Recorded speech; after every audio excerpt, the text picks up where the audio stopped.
Hello everyone, and welcome to my Young and the Restless Official 24 channel. I hope everyone is having a wonderful day. Before we begin, please hit the subscribe button and give this video a thumbs up.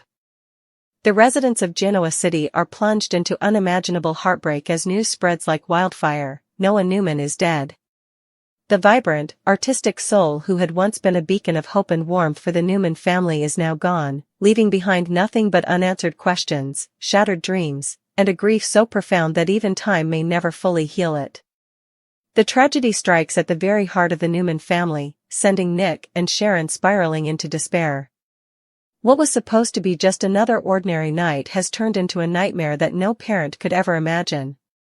But as police begin piecing together the final hours of Noah's life, one haunting truth becomes clear: his death was no accident. Someone wanted Noah gone, and the list of suspects is long, tangled, and filled with explosive motives. At the heart of this mystery lies a secret Noah had been keeping, a secret that now might have cost him his life. Before his untimely death, Noah had been investigating something dangerous, something that could have exposed the dark underbelly of Genoa City's power players. His recent trip to Los Angeles, where he'd been reconnecting with his old flame and uncovering new business opportunities, had taken a strange turn. He'd sent a cryptic message to Nick just days before his death: "Dad, if anything happens to me, promise me you'll protect Claire." At the time, Nick had brushed it off as just another of Noah's overprotective, big brother moments. But now, in hindsight, that text has taken on a chilling significance. When Nick and Sharon receive the call from Detective Chance Chancellor confirming Noah's death, the world stops. Sharon collapses, her cries echoing through crimson lights as Nick, his face pale and unrecognizable, tries to hold her together even as he himself is crumbling. The police have only fragments of information: a car found wrecked near the edge of a ravine, blood on the steering wheel, but no sign of forced entry. At first glance, it looked like a tragic accident. But forensics soon reveal something sinister: the brake line had been deliberately cut. This was no accident. It was murder. Nick's immediate instinct is rage. He storms into Newman Enterprises demanding answers from Victor, believing his father's business enemies might have targeted his son as a warning. But Victor, visibly shaken, insists that Noah hadn't been involved in any Newman business deals recently. Still, Victor's eyes reveal something he's not saying: a flicker of guilt, a hint that perhaps the Newman patriarch knows more than he's willing to admit. Sharon, meanwhile, is consumed by grief. She spends her nights staring at old photos, her trembling fingers tracing Noah's smile. Every memory cuts deeper, from his first steps in the Newman Ranch living room to his dreams of opening his own art gallery. He had so much ahead of him, she whispers, her voice hollow. How could someone take that away? The investigation begins to unravel a web of deceit and betrayal stretching far beyond anyone's imagination. Chance discovers that in the days before his death, Noah had been in contact with a mysterious woman named Sienna Bacall, a name that's been whispered recently around Genoa City but whose true identity remains shrouded in mystery. Sienna had ties to both Kyle Abbott and Audra Charles, two people who suddenly find themselves under the microscope. When questioned, Kyle claims he barely knew Noah beyond family gatherings, but Audra's reaction is different: nervous, evasive, defensive. She insists she hadn't spoken to Noah in weeks, yet her phone records tell another story. There were multiple late-night calls and encrypted text messages exchanged just hours before his death. Meanwhile, Claire Grace, Noah's cousin, is inconsolable. She was the last person to see him alive. In tears, she tells Nick and Sharon that Noah had shown up at her apartment that evening, distraught and paranoid, insisting that someone was following him. He'd been carrying a flash drive, one he claimed contained proof that could change everything in Genoa City. But before he could explain what was on it, he received a phone call that made him pale. Claire recalls him saying, "I have to go. If I don't make it back, tell Mom and Dad I love them." That was the last time anyone saw him alive. Nick becomes obsessed with finding the truth. He swears on his son's memory that he'll bring Noah's killer to justice, no matter who it is. Sharon, though broken, channels her grief into quiet determination, working alongside Chance and Adam to retrace Noah's final steps. Every clue they uncover only deepens the mystery. The flash drive is missing. Security footage from the area where Noah's car was found has been wiped clean. And when Victor calls in his private investigators, they report that Noah had recently met with a dangerous investor linked to Newman Media's shadow accounts, an investor known for silencing people who got too close to the truth. Soon, suspicion turns toward Audra Charles, who had recently reconnected with Noah for what she claimed was a professional matter.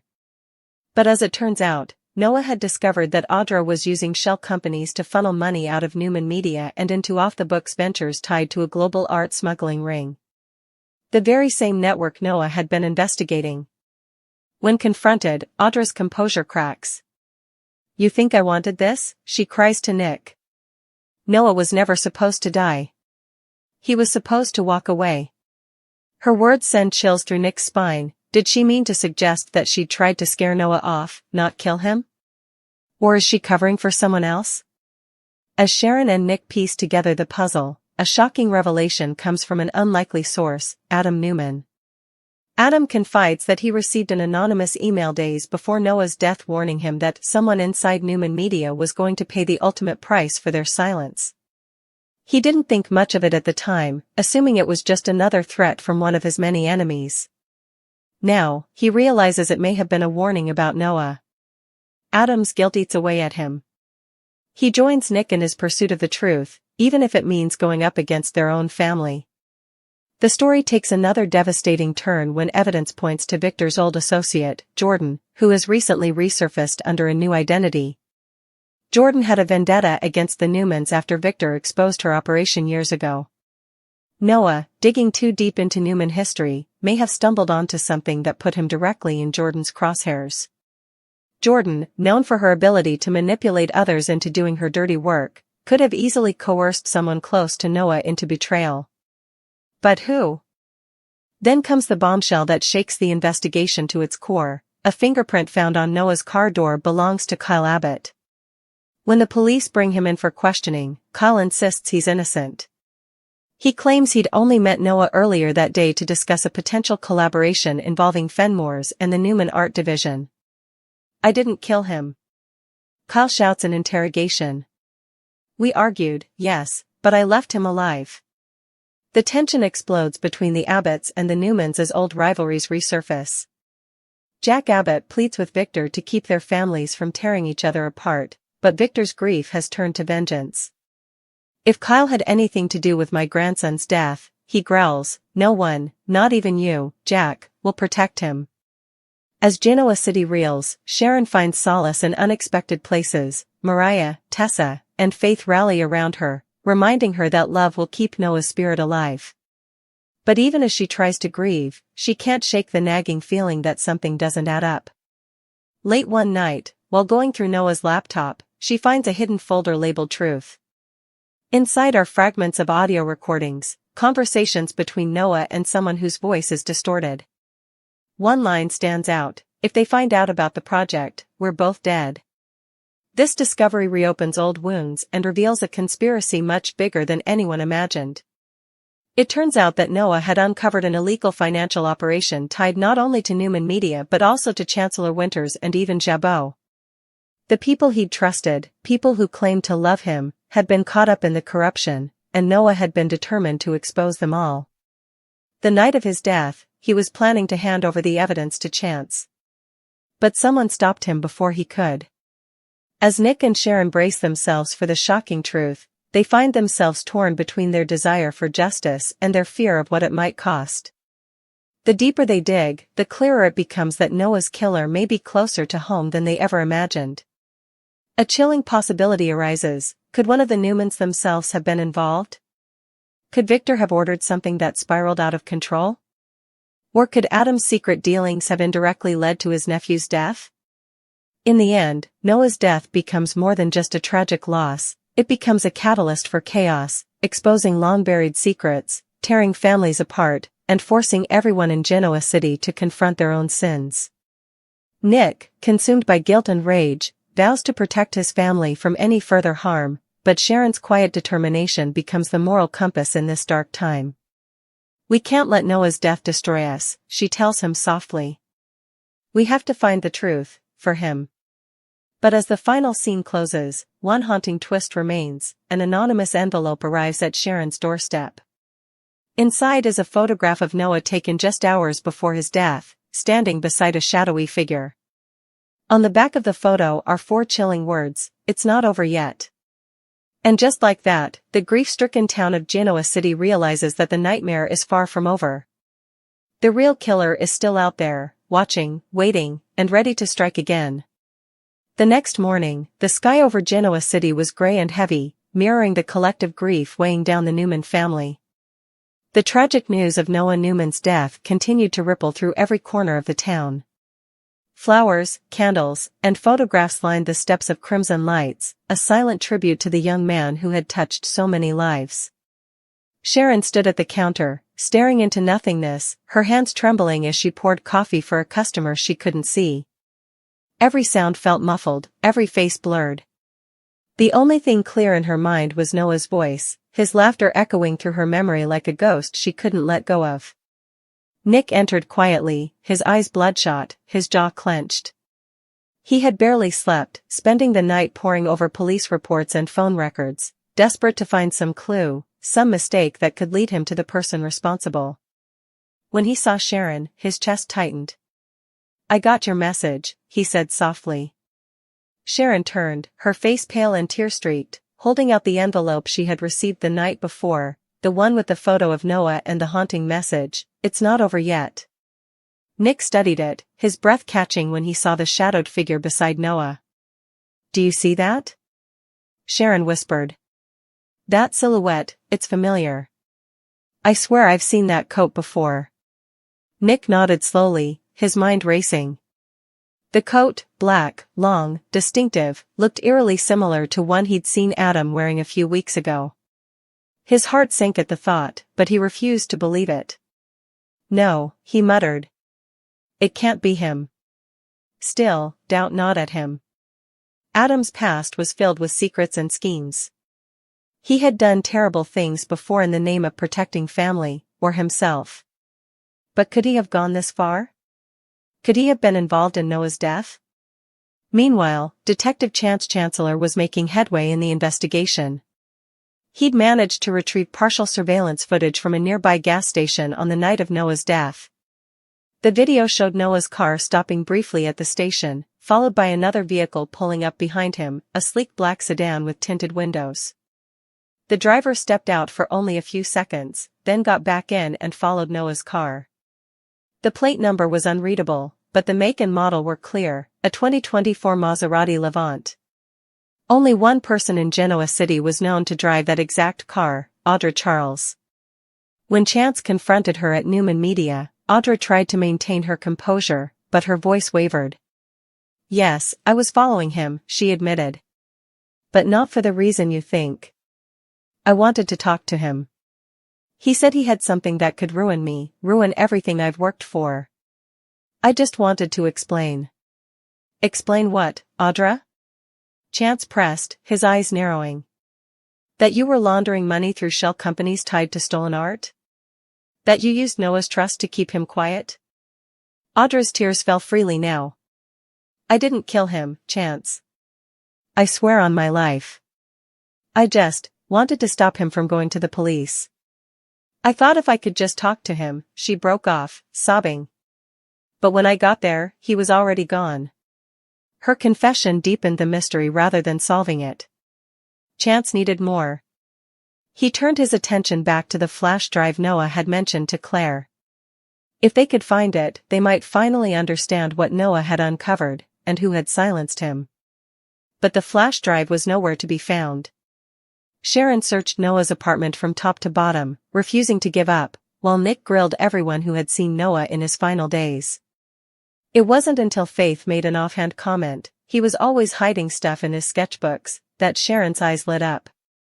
Rushing to Noah's art studio, she pulled out one of his old sketchbooks. Hidden in the back cover, taped between 2 pages, was a small silver flash drive. Her hand shook as she held it, realizing this might be the key to everything. She immediately called Nick and Chance, who brought it to the GCPD Tech Lab. Within hours, they decrypted the files, and what they found was staggering. The flash drive contained spreadsheets, emails, and recordings implicating multiple people in a massive corruption scandal. Not only Audra, but also Victoria Newman, Nate Hastings, and even Victor himself were tied to a series of offshore accounts. The money trail led to illegal art acquisitions, tax evasion, and insider trading. Noah had uncovered it all, and he had been planning to expose it.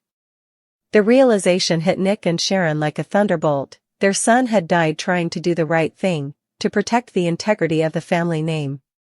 But the files contained something else, an audio recording that made Sharon's blood run cold. It was a heated conversation between Noah and another man. Noah's voice was firm but emotional. "You can't keep doing this. If Dad finds out, it'll destroy him." The other voice, low and rough, responded, "You don't understand, Noah. It's too late. I didn't want it to end like this." Then came the sound of a door slamming, and the recording cut off. Chance enhanced the audio, isolating the second voice. When he ran it through forensic comparison software, the result came back with a 97% match to Adam Newman. Nick exploded in fury. No. He couldn't, but deep down, a part of him knew Adam was capable of almost anything. He'd seen his brother make reckless choices before, but murder? Still, the evidence was there. Adam had the motive, he knew about the corruption, and Noah's discovery threatened to expose everyone, including him. When Chance brought Adam in for questioning, Adam didn't deny knowing about the scandal. "Yeah, I knew," he said, his tone sharp. "But I didn't kill Noah. I tried to stop him, Nick. He was walking into something he didn't understand. There were people, dangerous people, watching him. I was trying to protect him." "Protect him?" Nick roared. "By following him? By arguing with him hours before he died? You expect me to believe that?" Adam's jaw clenched. "You don't have to believe me. But you'll regret it if you let your anger blind you to the truth." Despite his protestations, Chance wasn't convinced. The timing, the car sighting, the argument, it all pointed to Adam. Yet something about Adam's demeanor didn't fit the profile of a killer. He was guilt-ridden, yes, but more from failure than malice. Sharon, torn between her hatred for Adam and her instinct as a mother, couldn't rest easy. "Nick," she said one night, "what if Adam's telling the truth? What if there's someone else, someone still out there?" Her fears proved justified when a shocking twist emerged. Jordan, Victor's old nemesis, had resurfaced under a new alias, Jade Sinclair. She'd been living in Los Angeles, working in the art world, and had close ties to the same investor network Noah had been investigating. When Chance and Nick traced the money transfers from the flash drive, they found several deposits made to a company registered under Jade Sinclair's name. Jordan had been bankrolling the entire operation, and when Noah got too close, she had him silenced. But how? Jordan was nowhere near Genoa City on the night of Noah's death. That's when Chance discovered something chilling. She had hired a local enforcer to do the job. The assassin, a man known only as Ryder, had been paid to tamper with Noah's car. The proof lay in an encrypted text message found on Jordan's phone. "It's done. He won't talk again."